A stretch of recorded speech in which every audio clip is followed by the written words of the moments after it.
Yeah, no, good questions. Let me put in a plug for two organizations that are trying to deal with this. Global Post is one of them, out of Boston, and the other is the Pulitzer Center for Crisis Reporting. These are NGOs supported by donations largely. They send young people around the world. They fund projects. They fund, particularly the Pulitzer Center does some very serious projects on global warming-related issues. When I was an assistant managing editor at the Washington Times for 18 months, I used a lot of their people.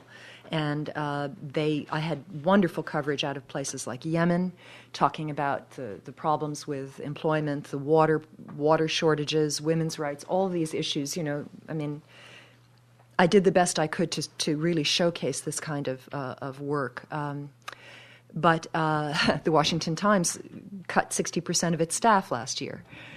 So even the newspapers that were using stringers are now using fewer stringers. I frankly don't know how these kids are managing out there. And you're right. I mean, they have to do things very quickly. They have to find sharp angles that will interest a diminishing pool of foreign editors. This is also an endangered species now.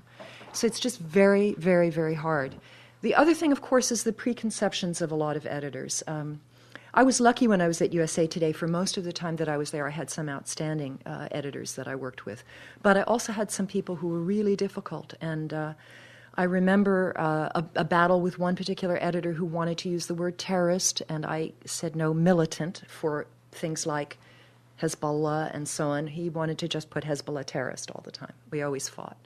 I remember getting a scoop on an offer that the Iranians had made to the U.S. to negotiate in 2003. I actually got the proposal that had been sent. And I had this, and I was never allowed to write a story about it for my paper until finally the person who gave me this gave it to the Washington Post in frustration because I hadn't been able to break it. He gave me about 4 weeks to verify that this was a legitimate offer, to find out who indeed had written it, all the rest. But my editor at the time said, "Who cares? The U.S. wasn't interested." Quote, unquote. It's one of the reasons I left USA Today. Although that person, fortunately for USA Today, is no longer an editor there. So, let me add. You have these. I mean, I don't think it was as bad with the BBC, but I mean, this is at a mainstream newspaper, so you can imagine if you're working for Fox, you don't want to ever report anything that's positive about a country that's an adversary of the United States. Should we spread the blame to editors, publishers, bosses? Sure. The idea of that warms the heart of every journalist, every reporter down on the ground. We're not going to quarrel with that. But is it entirely true? At the risk of sounding really old-fashioned, we have, or we ought to have, an individual integrity as well as a collective integrity, if I can put it that way. I had one bad experience early in the BBC. I'm not saying I had only one in 24 years, but I had one which was very instructive to me. I won't go into the details, but notes were written, little typed notes. This was not the Middle Ages. This was 1985 or something. And I set myself the walking back to the metro test.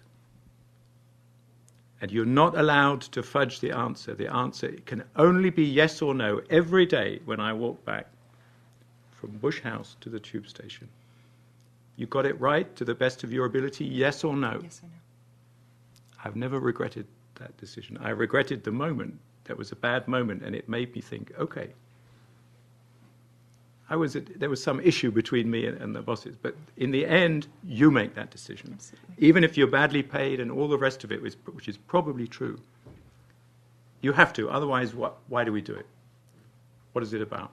In my case, I wrote a book about Iran in part to put in all the things I hadn't been allowed to put in my newspaper in the way that I wanted to describe them. So, we find ways, but it is hard, and it's very easy for people to sell out. Yeah, sort of following up on that, there seem to be two ways of interpreting the failure of our media to represent Islam and Muslims fairly. One is that it's a intellectual or character flaw on the part of reporters, editors, publishers, whoever. But also, it could be seen that these people are willing accomplices in promoting the objectives of American foreign policy.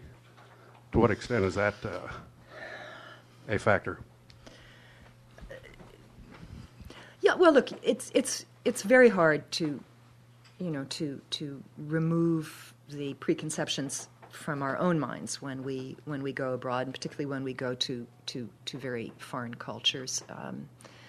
I don't know. No, I think as a breed, as a tribe, journalists tend to be anti-authoritarian, and the fact that it's U.S. policy means that they're going to question it and probably find fault with it.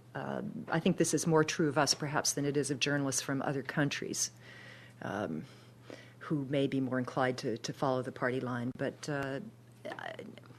no, I don't think that's necessarily a problem. The problem is the marketing. It's on the production end, what sells. And if you're in a media situation where you only want to give the public what you think the public wants, what they'll click on most, then you're going to get garbage, and silly things. And that's why I say that this is a teaching moment, and that we have to use it as much as possible to really explain who these people are and what they're fighting for over there, because you don't get these moments very, very often. I think I'm more inclined to agree with you, perhaps, than Barbara is, and the case that's seared itself on me and many of my colleagues was not your government's foreign policy, but our government's foreign policy on Iraq. If you cast your mind back, we had some kind of role there. You remember Tony Blair? Tony Blix, as an American garage owner, called him one day in a very memorable interview on camera. You get drawn in to the line of foreign policy almost against your will, because that's your sources. We have this ridiculous business of off-the-record briefings from 10 Downing Street and so on. Mm-hmm. And if you don't follow the rules, you won't get invited. But also groupthink. This is insidious. The way I put it, journalists are human despite all evidence to the contrary. Okay? Which means that we're influenced from above in the kind of ways I'm mentioning. They set the foreign policy, and they want to make damn sure that we follow the line that they set. And we're influenced from below. We forget this, but we're citizens. We have wives, husbands, daughters and sons, uncles and aunts who tell us things. In my case, you bet they tell me a hell of a lot. Why do you do this? Why don't you do this? What's wrong with you guys? In other words, we like to think that there's an impartiality that we make all of our own, and that we do it professionally, as a lawyer would do, or as a doctor would do in a hospital. No, it's more messy than that. It's more human. It's a process. Basically on Iraq, I'll just state it, and some of you may agree with this, some of you won't.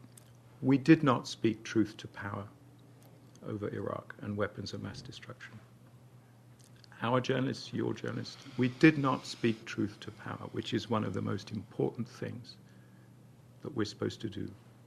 With exceptions, there was debate, with reservations, heartburn, whatever, we swallowed the line. To their credit, afterwards, rather too long afterwards, but the Times and the Post put up their hands and admitted error. And believe me, I think Barbara would agree with me, if there's one thing that media bosses hate doing, it's admitting error. It's good that they admitted error, but it would have been better not to have followed groupthink, followed official speak down that rather fateful road in 2002-03.